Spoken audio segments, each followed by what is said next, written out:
Yesterday I was talking to someone who described the past couple of months as an experience of everyone being in the same storm, but all in different boats.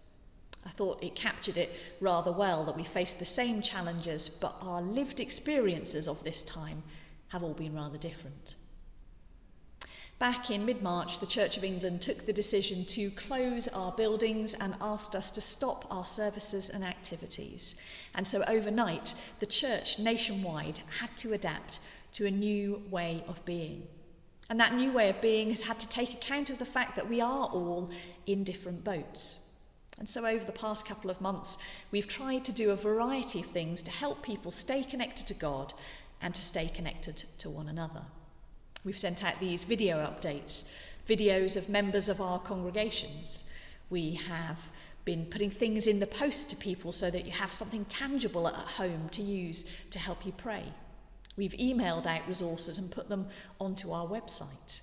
We've drawn on the amazing technical skills of members of our congregation who have helped us to meet together via Zoom. So we've had our wonderful virtual church coffee on Sunday mornings, which has recently evolved into worship and coffee. The PCC have met over Zoom. We've had Wednesday morning prayer via Zoom. And so our life together has continued, both the worshipping life and also some of the organisation that goes on behind the life of a church. We've tried to think about the needs of different groups and individuals and to respond, sometimes with personal support, sometimes by sending out something to different groups.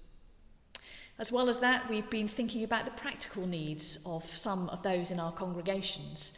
We've had a team of people who've stayed in touch with those who are more isolated or vulnerable for any particular reason.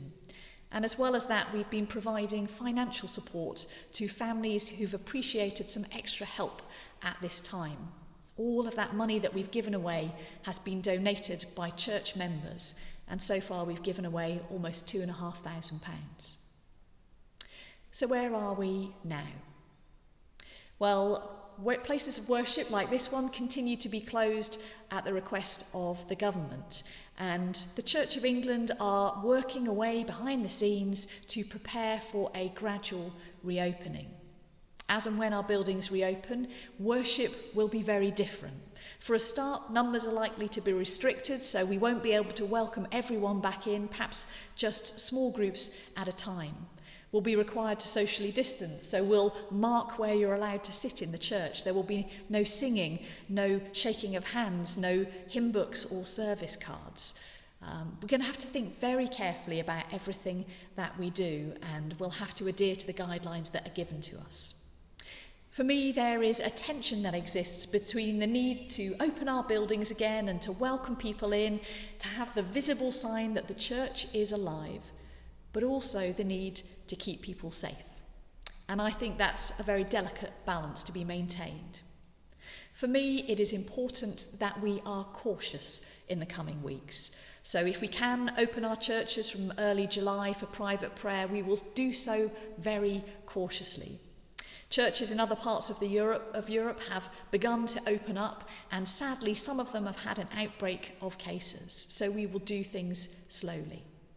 And I would ask, if you're someone who is over 70 or in a vulnerable category or living with people who are over 70 or vulnerable, please think very, very carefully before you make the decision to return to worship in a building.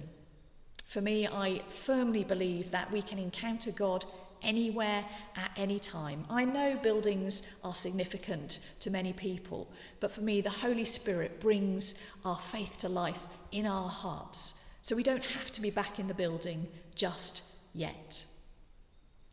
I know some people worry that this time when the buildings are shut is wasted time where the church is losing ground somehow. But a couple of days ago, our church warden, Jo, said that she thought that this was a time for mending nets.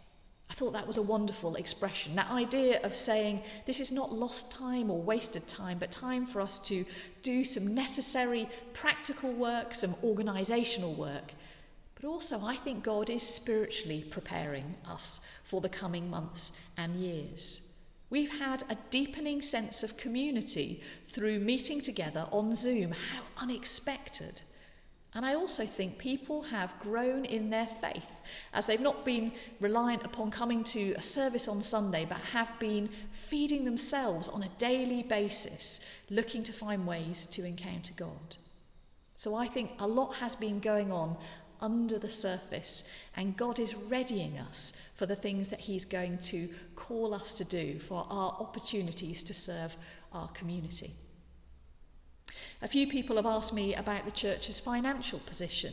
I want to reassure you that we are not about to run out of money. We have some reserves put aside, and we also have an outstanding finance team and PCC who have looked very carefully at all of our finances and at the figures and the possible scenarios for this year. I think it's fair to say that we will lose a significant amount of income this year, primarily from the money that we normally have from hall hire. And yet we've begun already to think about how we can manage that both this year and into the future. If you are someone who tends to give when you come to church by putting something into the offertory plate, you might like to think about setting up a standing order so that you can give in that way. I know for some people, if you're in difficult financial circumstances, this is not the appropriate time. But if your financial circumstances are unchanged, then you may want to think about doing that. And I'm hoping next month to send out a more detailed financial update to the congregation. I think for now our biggest challenge is what I said at the start, that we're in the same storm but in different boats. It's challenging because that means for each of us our experience of church is different. Some will feel really connected at this time, others will feel disconnected and perhaps struggling to find God. But yesterday at morning prayer we read some verses which spoke to me. They say this: there are different kinds of gifts, but the same Spirit distributes them. There are different kinds of service, but the same Lord. There are different kinds of work, but in all of them and in everyone is the same God at work. 3 times. Different, same, different, same, different, same. This is not a new situation that we're in for the church. From the very outset, the church held together people in hugely different situations, but they were held together by the same God. The same God who is the same yesterday, today, and forever. A God who knows us and loves us. A God who can be trusted, who gives us a hope and a future. A God who longs to work through us, whatever our situation or stage of life, to transform our world. So it's going to be challenging for the coming weeks, but I have hope as well. I have hope that God is already at work in this time, mending our nets. And I also have a sense that there will be a time ahead in which the Holy Spirit is pouring out of us as a community to bring life to the people around us. Stay well, stay safe, stay at home if you can. And I look forward to meeting you again in person, whether that's here in the building when the time comes, or whether it's in the queue at Sainsbury's.